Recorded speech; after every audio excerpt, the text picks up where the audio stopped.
Volume up.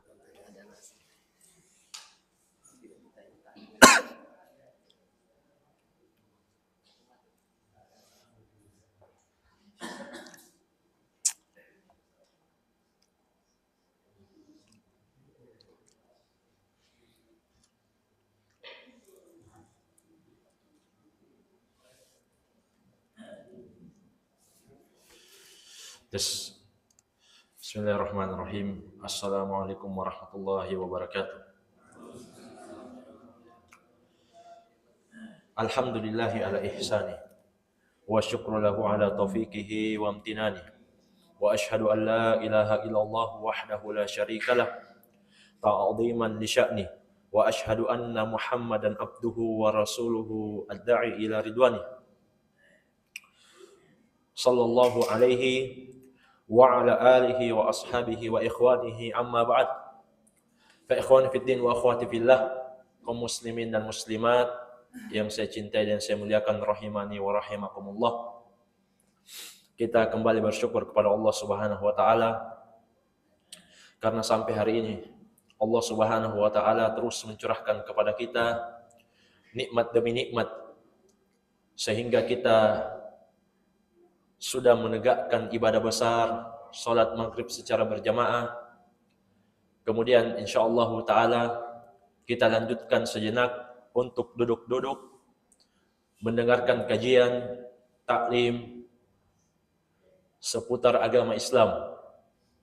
Dan jemaah sekalian, Rasulullah SAW dalam hadits Anas bin Malik, beliau mengatakan talabul ilmi faridatun ala kulli muslim. Belajar agama itu wajib bagi setiap muslim dan muslimah. Karena itu selama dia masih hidup dan selama akalnya masih berfungsi, maka hadits ini mencakup semuanya. Dia masuk dalam hadits ini. Wajib bagi dia untuk mempelajari agamanya. Apalagi terkait dengan syahadat, kemudian salat, kemudian zakat, puasa, dan haji. Ini rukun Islam yang wajib bagi setiap muslim dan muslimah untuk diketahui.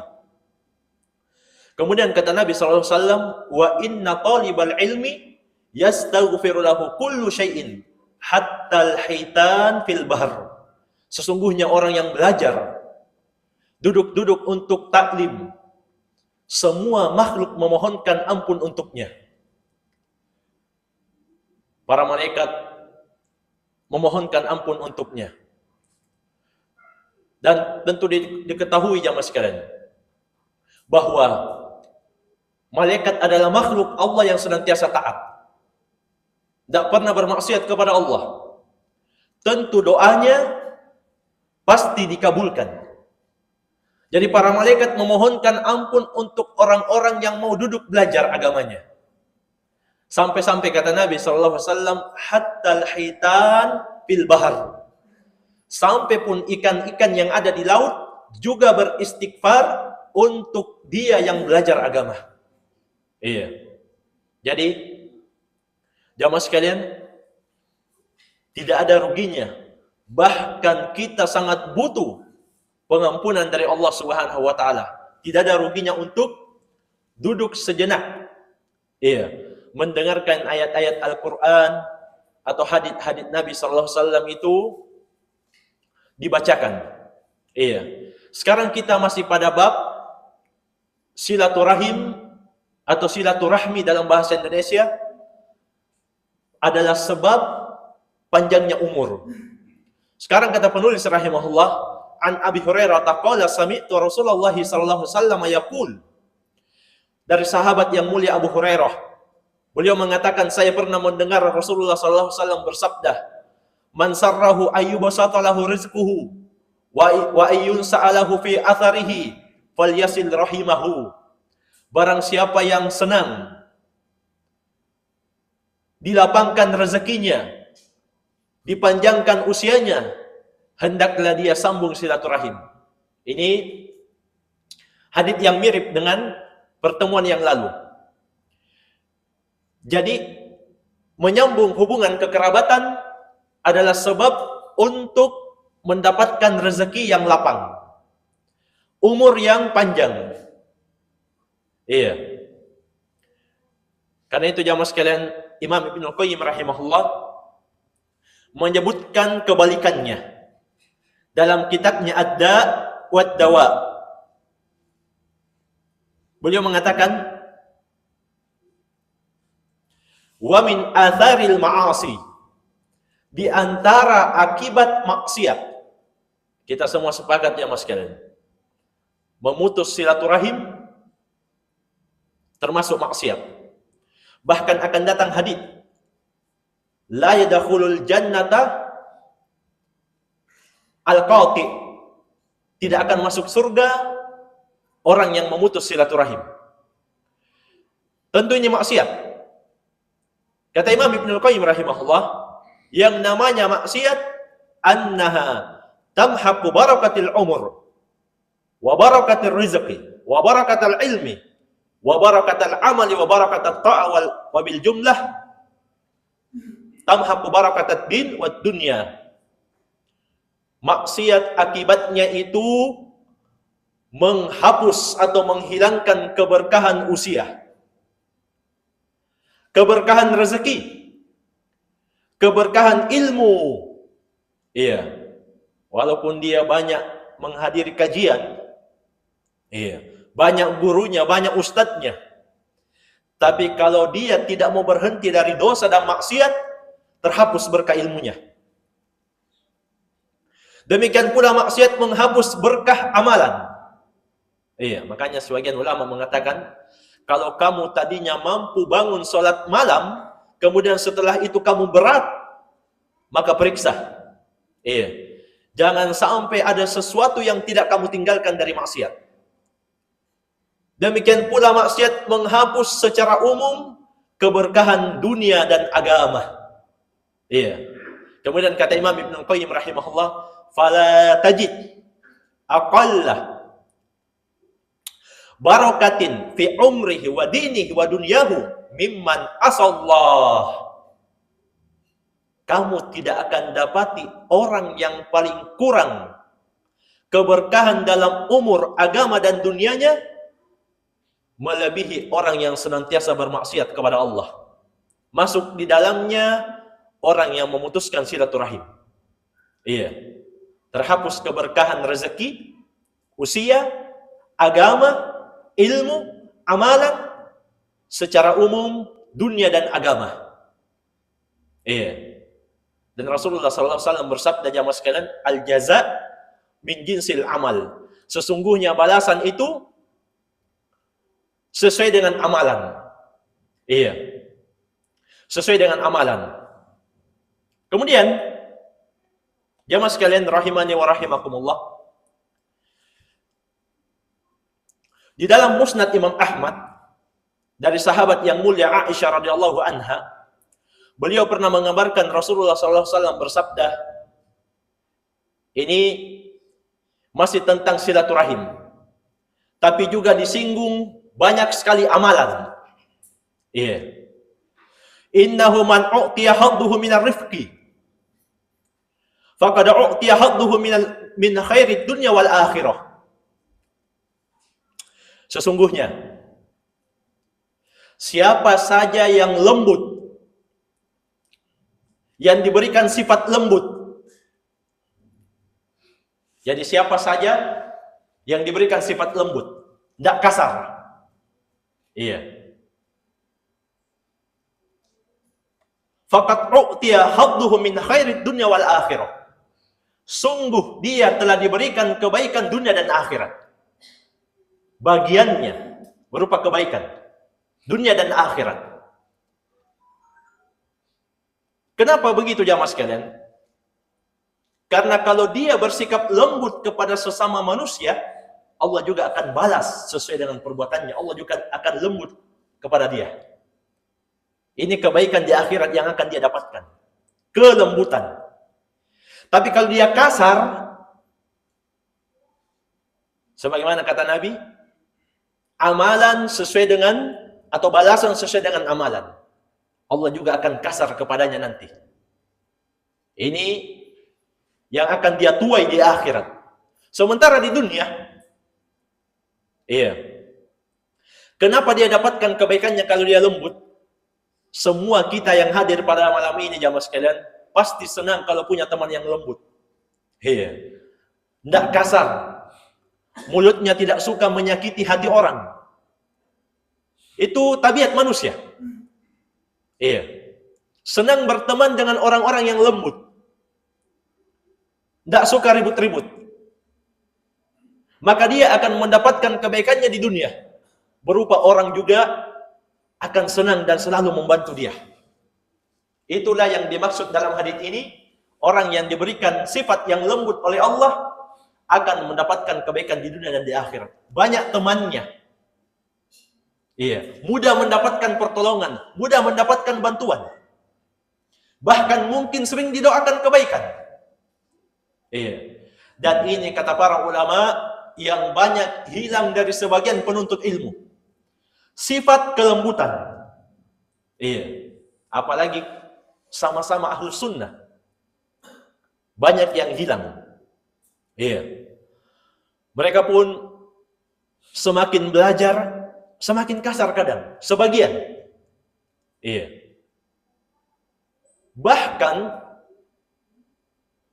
jamaah sekalian, orang yang mungkin berjasa kepadanya di dalam dakwah, dalam mendapatkan hidayah kepadanya atau hidayah sampai kepadanya, seolah-olah tidak pernah melakukan apa-apa. Karena itu jamaah sekalian, Syekh Rabi hafidhahullah. Jadi kita menukil ucapan Syekh Rabi. Bukan berarti kita madakhali. Sebagian orang anti dengan Syekh Rabi. Kenapa jamaah sekalian? Karena Syekh Rabi hafidhahullah taala sangat kuat membantah penyimpangan. Jadi penyimpangan betul. Kata Syekh Rabi hafidhahullah,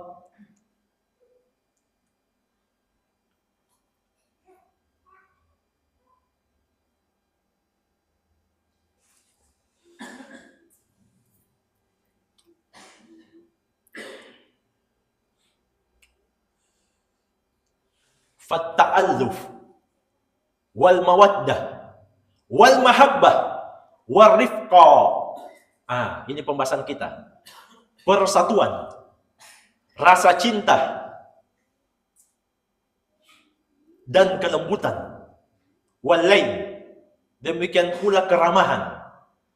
Ma'as salafi. Harusnya bersama pengikut manhajus salaf. Wa idza kana indahu khata yansahuhu bihikmah. Kalau memang saudaranya punya kesalahan, jangan langsung dihajar. Dia nasihati dulu dengan hikmah. Ini kata Syekh Rabi hafizahullah. Jadi Syekh Rabi sangat lembut. Perhatikan kata beliau. Kelembutan, cinta, persatuan dan keramahan itu harusnya ada pada pengikut manhajus salaf. Kalau ada yang salah, dia nasihati dengan hikmah. Apa itu artinya hikmah jamaah sekalian? Lawan dari zalim. Kalau zalim menempatkan sesuatu bukan pada tempatnya, maka hikmah menempatkan sesuatu pada tempatnya. Itu makna hikmah. Jadi kalau ustadz-ustadz kita bilang, pasti ada hikmahnya. Kadang ustadz kita bilang, sabar. Di balik sabar itu ada hikmah. Maksudnya, ada sesuatu yang pasti pas di situ. Tidak mungkin salah takdir. Tidak mungkin salah tempat Allah. Tidak mungkin salah Allah menakdirkan. Kemudian, kata Syekh Rabi, li'annahu wasal al-amr ila anna al-insan idza akhta'a khata'an saghiran hajaruhu. Wa hadha ma kana yaf'aluhu as-sahaba radhiyallahu anhum. Wala inda Ahmad wa ashabahu innama hadhihi tariqatul haddadiyah wa man dara fi falakiha wal haddadiyah ansha'at litamzikis salafiyyin wa darbil manhajis salafi. Kata beliau rahimahullah atau hafidhahullah, Iya. Sampai kabar ada orang yang melakukan satu saja kesalahan kecil. Iya. Jadi jamaah sekalian, kita belajar adab itu supaya kita lembut. Iya. Bukan kita belajar adab supaya susah senyum, bukan. Iya. Karena itu sampai sebagian ada ungkapan ketika di bulan Ramadan, tersenyumlah. Karena sesungguhnya senyum itu tidak membatalkan puasa. Iya. Jangan terlalu suka cemberut. Tapi jangan juga terlalu lewat senyumnya. Biar sama benda mati dia senyum. Maksudnya tempatkan. Asalnya orang itu senang kalau temannya ramah. Iya. Biar tidak ada gorengan jamaah sekalian kalau orang itu senyum sama kita. Insya Allah tidak masalah. Tapi biar ada di depan kambing, kalau yang punya rumah itu cemberut, kita kadang tersinggung. Jangan sampai ini gara-gara kita habis lauknya misalnya.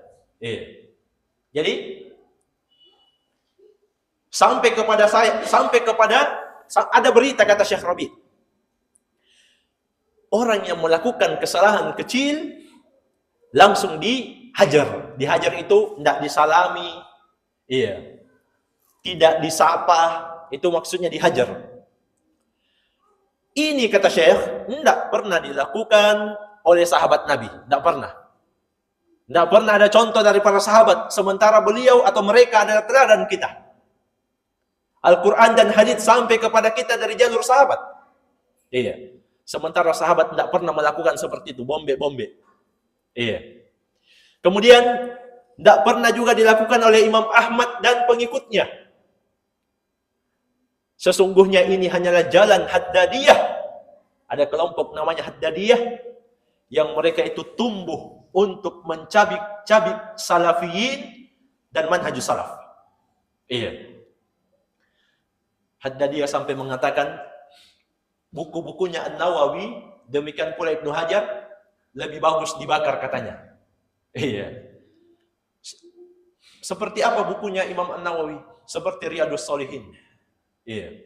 Hampir semua masjid jamaah sekalian kita dapat Riyadhus Shalihin. Bab yang pertama tentang ikhlas. Yang seperti ini mau dibakar. Bukunya Al-Hafidz Ibnu Hajar. Belum lagi dalam bidang rijal hadith. Dalam syarah Sahih Al-Bukhari Fathul Bari. Iya. Ulama mengatakan tidak ada yang datang sebelumnya dan setelahnya yang lebih baik mensyarah Sahih Al-Bukhari seperti Ibnu Hajar. Yang seperti ini mau dibakar? Iya. Inilah jalan Haddadiyah. Orang yang keras salah-salah. Iya. Jadi, ini yang pertama. Siapa yang diberikan sifat lembut, dia akan mendapatkan kebaikan dunia dan akhirat. Kemudian kata Nabi sallallahu alaihi wasallam, wasilatul rahim yang pertama, wa husnul khuluq, baiknya akhlak, wa husnul jiwar, baiknya sikap kepada tetangga, ya'murani diyar wa yazidani fil a'mar. Sifat-sifat ini akan memberikan kebaikan dan keberkahan di tempat-tempat tinggal dan akan memberikan berkah dan umur yang panjang. Iya. Silaturahim, baiknya akhlak dan baiknya sikap kepada tetangga. Iya, sudah lewat jamaah sekalian. Ada dua orang wanita yang disifatkan kepada Nabi. Iya, yang satu rajin sholat malam. Iya. Rajin puasa sunnah. Walakin tu'ri jiranaha, tapi dia suka menyakiti tetangganya. Apa kata Nabi? Hiya finnar. Dia berada dalam neraka. Iya. Bayangkan jamaah sekalian. Rajin sholat malam, rajin puasa sunnah, tapi tidak punya akhlak. Kata Nabi, hiya finnar. Dia di neraka. Jadi dari hadits ini kita dapat pelajaran, ada yang masuk neraka bukan karena syirik. Iya, bayangkan jamaah sekalian. Sebagian ikhwah pandang enteng, yang penting tidak syirik. Iya. Tidak apa-apa makan riba, tidak apa-apa kita bermusuhan. Yang penting tauhid, yang penting tidak syirik. Perhatikan hadis itu tadi. Seorang wanita rajin sholat malam, rajin puasa sunnah, tapi akhlaknya jelek, buruk, suka menyakiti tetangga, hiya finnar, dia berada dalam neraka. Iya. Dan ini wahyu dari Allah Subhanahu wa taala. Demikian pula jamaah sekalian, ada yang masuk neraka kata Nabi, dakhalat imra'atun an-nar fi hirrah. Ada yang masuk neraka, seorang wanita karena seekor kucing, bukan karena syirik. Iya. Karena kucing jamaah sekalian. Iya. Mau kita pandang enteng dosa? Yang penting bukan syirik. Kenapa bisa masuk neraka karena kucing? Nabi jelaskan di hadis tersebut. Dia tidak beri makan. Iya. Tidak juga dia lepaskan untuk mencari makan sendiri. Tidak ada kelembutan padanya. Tidak ada kebaikan akhlak kepada makhluk Allah. Ini terhadap kucing. Bagaimana lagi kalau yang kita sakiti manusia? Bagaimana lagi kalau yang kita sakiti muslim? Naudzubillah. Karena itu kata Imam Syafi'i rahimahullah, kalau kamu bisa menghadap kepada Allah tanpa membawa satu pun permusuhan, lakukanlah. Iya. Karena dosa kepada Allah dengan tobat cukup. Yang penting syaratnya terpenuhi. Ikhlas, menyesal, berjanji tidak mengulangi, meninggalkan dosa tersebut, dan masih pada waktunya. Tapi dosa kepada makhluk, tidak mungkin Allah maafkan sampai makhluk itu ridho. Iya. Jadi, ada yang masuk neraka karena kucing, bukan karena syirik. Demikian pula Nabi pernah melewati 2 kuburan, orang yang disiksa. Iya. Kata, disebutkan dalam hadis, la yu'addabani fil kabirah. 2 orang yang disiksa di kubur itu tidak disiksa karena dosa besar. Iya, bukan karena syirik. Karena apa? Yang pertama, karena namimah. Iya, disiksa karena namimah. Suka bawa-bawa berita sehingga orang bertengkar. Yang kedua disiksa karena la yastatir minal baul. Tidak berusaha untuk menghindari percikan-percikan kencingnya. Iya. Jadi para ulama mengingatkan juga, orang yang tidak berusaha menjaga percikan kencingnya sehingga mengenai pakaiannya bisa menjadi sebab dia disiksa di dalam kubur. Iya. Nas'alullah as-salamu wal afiyah. Iya. Jadi ada yang disiksa di kubur bukan karena syirik, bukan karena dosa besar. Jadi tidak bisa kita pandang enteng dosa ya mas sekalian. Demikian pula buruknya akhlak, buruknya adab, suka mencaci, suka menghina di medsos maupun di dunia nyata. Itu semua jalan-jalan yang bisa mengantar kepada neraka. Walaupun kita bertauhid. Iya. Karena itu jamaah sekalian, di antara sifat murji'ah, ada kelompok namanya murji'ah, irja'. Iya. Apa itu murji'ah? Takhirul amal anil iman. Mereka meyakini amalan itu bukan bagian dari iman. Itu murji'ah. Iya. Jadi, kalau kita kan ahlus sunnah wal jamaah, iman itu keyakinan di dalam hati, ucapan dengan lisan, dan amalan dengan anggota tubuh. Kalau murji'ah, mereka mendefinisikan iman, keyakinan di dalam hati, ucapan dengan lisan. Cukup itu.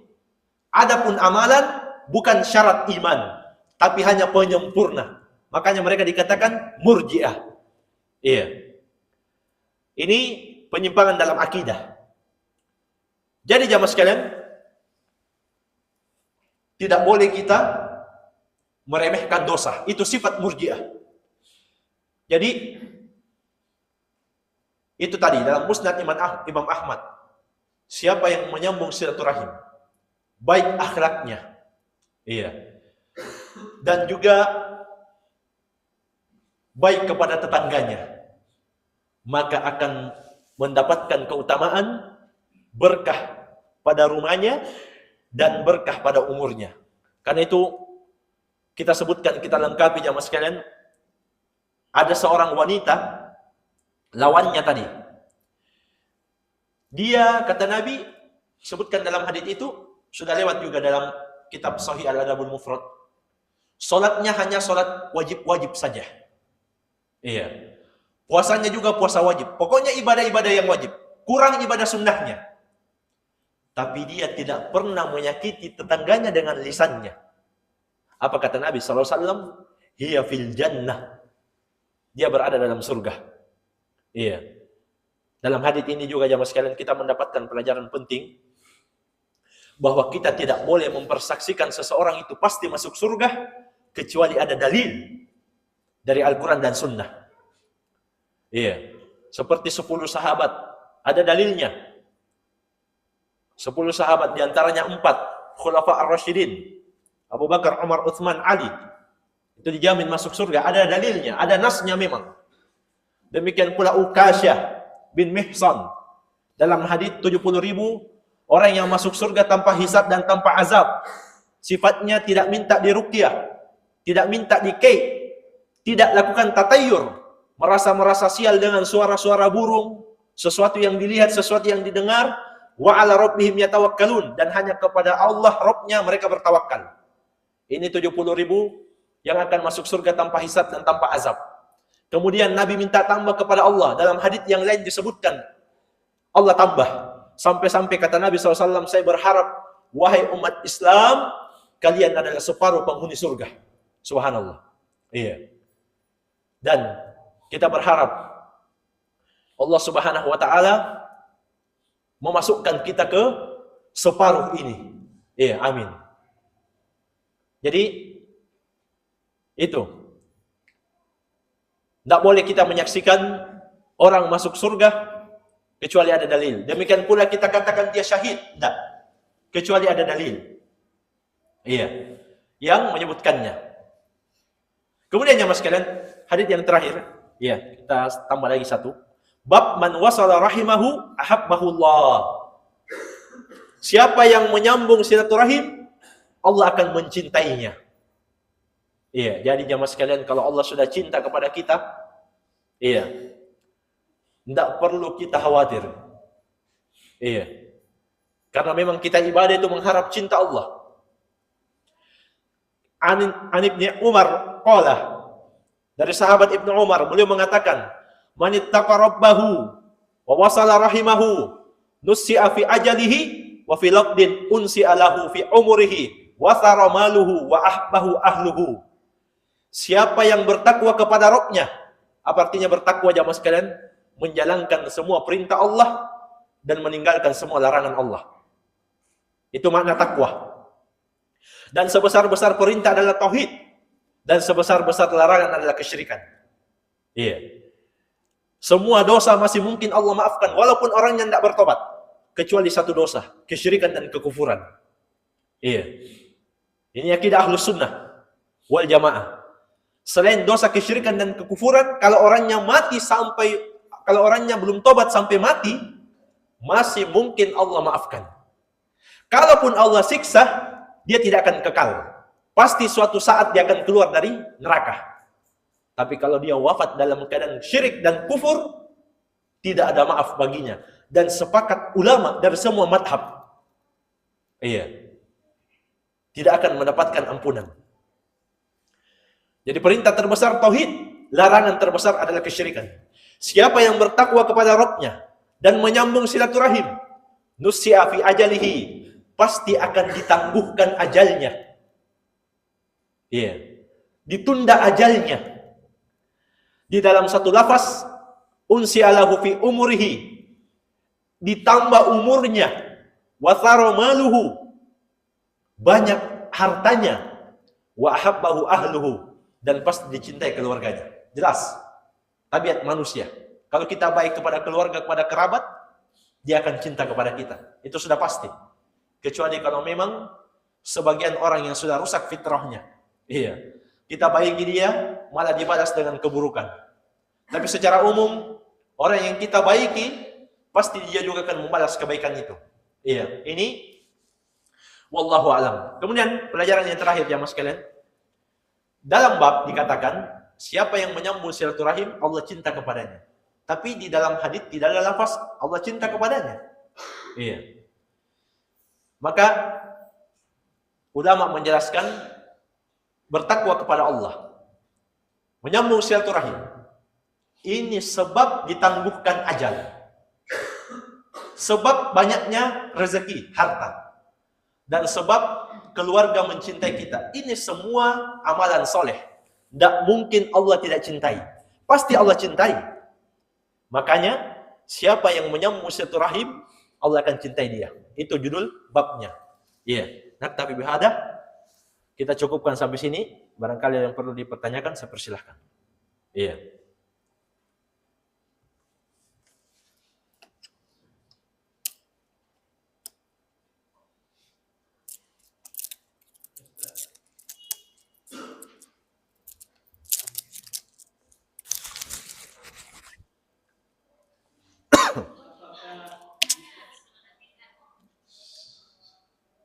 Apakah bisa memastikan seseorang masuk surga pada saat dia mau dikubur mengeluarkan bau yang wangi?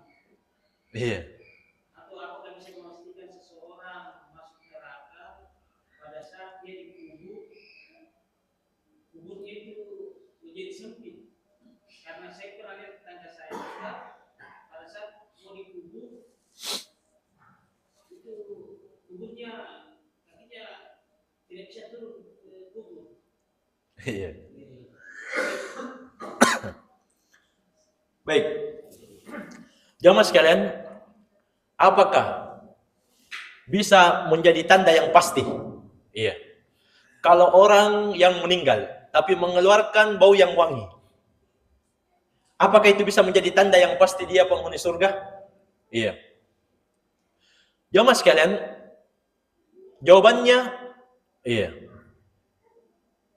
Saya belum tahu ada dalil yang menyebutkan ciri-ciri tertentu atau khusus. Iya. Pasti penghuni surga. Bahkan Syekh Ibnu Baz rahimahullah pernah ditanya, apakah orang yang wafat di malam Jumat? Iya. Antum pernah biasa dengar? Apakah orang yang wafat di malam Jumat pasti terhindar dari siksa kubur? Iya. Ada Syekh Ibnu Baz rahimahullah, mufti Saudi ketika itu. Iya. Beliau katakan dalam fatwanya, tidak ada hadits yang sahih tentang hal itu. Karena jamaah sekalian, kadang ada juga penjahat yang meninggal malam Jumat. Ada tidak? Iya, banyak. Bahkan non-muslim juga meninggal malam Jumat, ada. Jadi kata Syekh Ibnu Baz, tidak ada hadits yang sahih. Iya. Ini saja tidak ada hadits yang sahih. Harinya. Apalagi mau disebutkan ciri-ciri khusus. Iya. Tapi jamaah sekalian, para ulama mengatakan, siapa yang meninggal di atas Islam dan sunnah, dia meninggal di atas kebaikan seluruhnya. Dan ini sesuai dengan sabda Nabi SAW. Innamal a'mal bi khawatimiha. Sesungguhnya amalan itu tergantung penutupnya. Kalau puluhan tahun dia jadi penjahat, iya, puluhan tahun tidak sholat, tapi setahun misalnya sebelum wafat dia sholat dan bertobat, maka itu yang dihitung. Karena haditsnya sesungguhnya amalan itu tergantung penutupnya. Sebaliknya, kalau dia lahir muslim, taat, rajin, bahkan anak kiai, tapi naudzubillah, di akhir hidupnya dia murtad, maka yang dihitung murtadnya, bukan pahala di awal-awalnya. Karena Nabi mengatakan sesungguhnya amalan itu tergantung penutupnya. Iya. Ini yang pertama. Intinya, kalau dia hidupnya di atas Islam dan Sunnah, sampai dia meninggal, kita hanya bisa berharap. Dengan harapan yang besar, dia termasuk orang yang wafat dalam keadaan husnul khatimah. Tapi memastikan tidak. Iya, tidak bisa memastikan. Sebab itu perkara gaib. Iya. Terus kenapa bisa mengeluarkan aroma bau? Iya, wallahu a'lam, tidak tahu. Iya. Karena memang jamaah sekalian, di antara adab memandikan jenazah itu kain kafannya hendaklah ditaburkan dengan misk, wewangian. Iya. Setelah jenazah dimandi dengan daun bidara, kalau tidak dapat daun bidara bisa dengan sabun. Kemudian kafannya ditaburi dengan parfum. Iya. Mungkin parfumnya bagus. Iya. Tapi itu bukan tanda pasti. Kemudian sebaliknya, ada kisah katanya. Seorang jenazah atau satu mayit, satu jenazah mau diturunkan ke lahat. Iya. Kakinya tidak cukup. Iya. Jangan-jangan salah tukang gali nih. Iya. Salah ukur dia. Namanya manusia. Iya. Namanya manusia. Apalagi kalau yang wafat. Iya. Nasallallahu as-salamah wal afiyah, seperti kemarin waktu Covid. Iya. Mobil jenazah seperti berbondong-bondong mengantar jenazah. Kalau ada yang kurang dalam pemakamannya itu hal yang wajar. Iya. Iya, karena apa namanya, yang gali kubur juga kadang manusia. Bukan kadang manusia, memang manusia yang gali kubur. Kadang salah maksudnya. Iya, manusia biasa. Pernah saya dengar dari sinetron, ada yang tidak selesai-selesai. Begitu digali, ada air lagi keluar. Begitu digali, ada air juga yang keluar. Tapi kita katakan jamaah sekalian, kalau dia orang baik, iya, apalagi dia kaum muslimin itu jamaah sekalian, kita harus yakin pasti akhirnya surga. Iya. Jadi orang Islam itu pasti masuk surga. Iya. Hanya kalau dia termasuk pelaku dosa besar, kalau Allah tidak berkenan untuk maafkan, mampir dulu di neraka. Iya. Tapi pasti akhirnya surga kalau dia muslim. Karena dalam hadits yang sahih, Allah Subhanahu wa taala memerintahkan orang yang punya iman sebesar darah dikeluarkan dari neraka. Iya. Bagaimana sebesar darah jamaah sekalian? Semut kecil. Bayangkan. Ada iman sebesar semut kecil, kita meninggal di atas iman ini, pasti akhirnya surga. Iya. Bagaimana lagi kalau iman sempurna? Iya. Karena itu bagaimana cara menyempurnakan iman? Kata Nabi, man ahabba lillah wa abghada lillah wa a'ta lillah wa mana'a lillah. 4 sifat orang yang sempurna imannya. Siapa yang cinta karena Allah, membenci karena Allah, memberi juga karena Allah, bukan karena riya, bukan karena mau mendapatkan pujian, kedudukan, penghormatan di tengah kaumnya, bukan. Dan dia juga menahan, tidak memberi karena Allah, bukan karena seke, memang itu tidak pantas diberi. 4 sifatnya, cinta, benci, memberi, tidak memberi, semuanya karena Allah. Faqad istakmalal iman, sungguh telah sempurna keimanannya. Tapi jamaah sekalian, ini perkara yang sulit, tapi bisa diupayakan. Iya. Mencintai karena Allah, bukan karena dunia. Membenci karena Allah, bukan karena urusan pekerjaan. Memberi karena Allah, menahan juga karena Allah. Sulit amalan ini, tapi bisa diupayakan. Kata Nabi, sungguh sempurna keimanannya. Jangan ditanya lagi jamaah sekalian, apa balasannya? Sebesar darah saja, sudah penjamin masuk surga.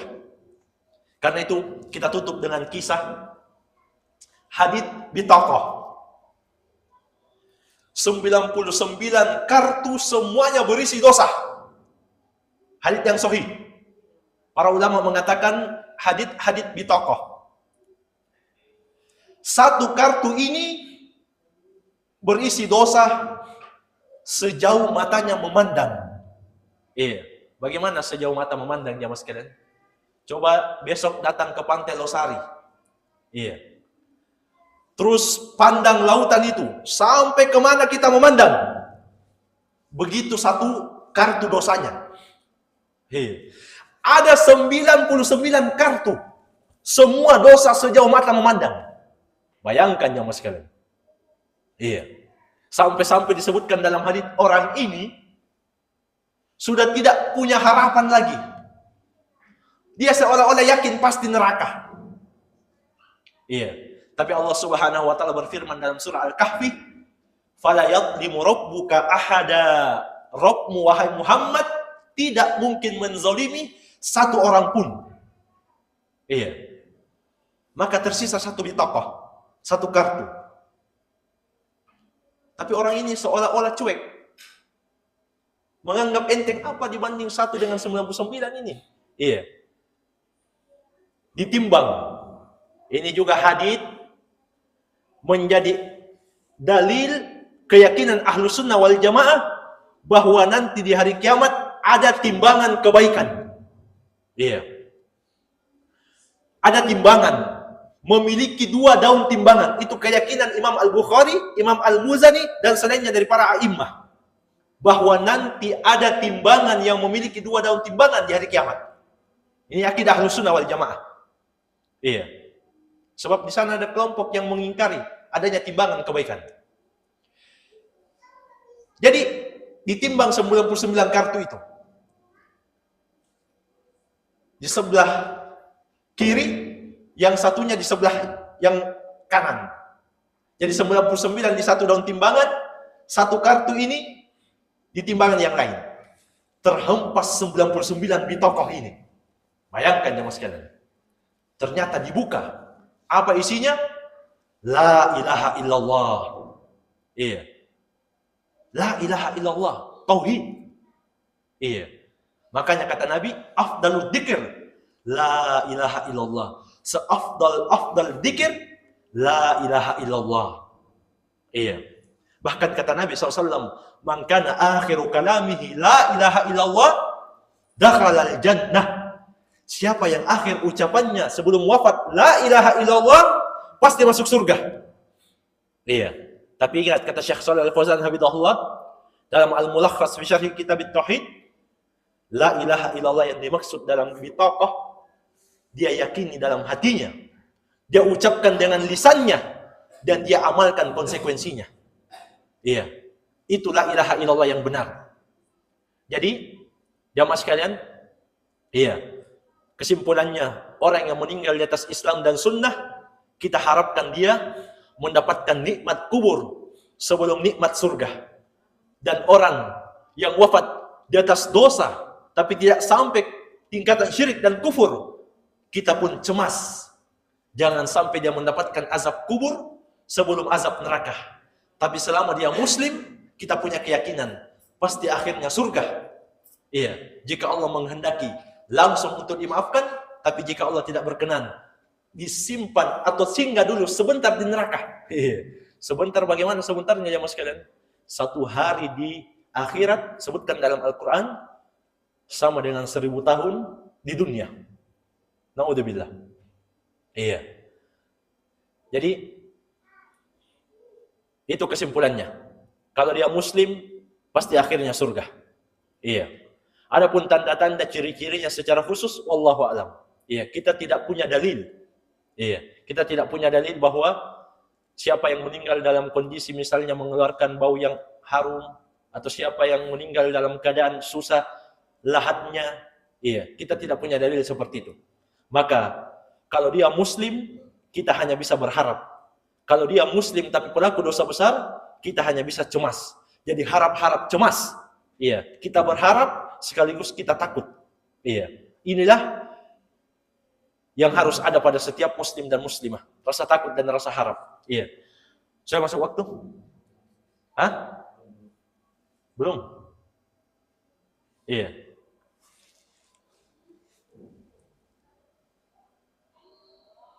Iya.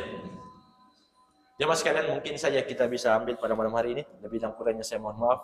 Wallahu taala alam wabillahi taufik. Subhanakallahumma wa bihamdik, asyhadu an la ilaha illa anta astaghfiruka wa atubu ilaik. Wa sallallahu ala nabiyyina Muhammadin wa alihi wasahbihi wasallam. Wa akhiru da'wana alhamdulillahi rabbil alamin. Wassalamualaikum warahmatullahi wabarakatuh.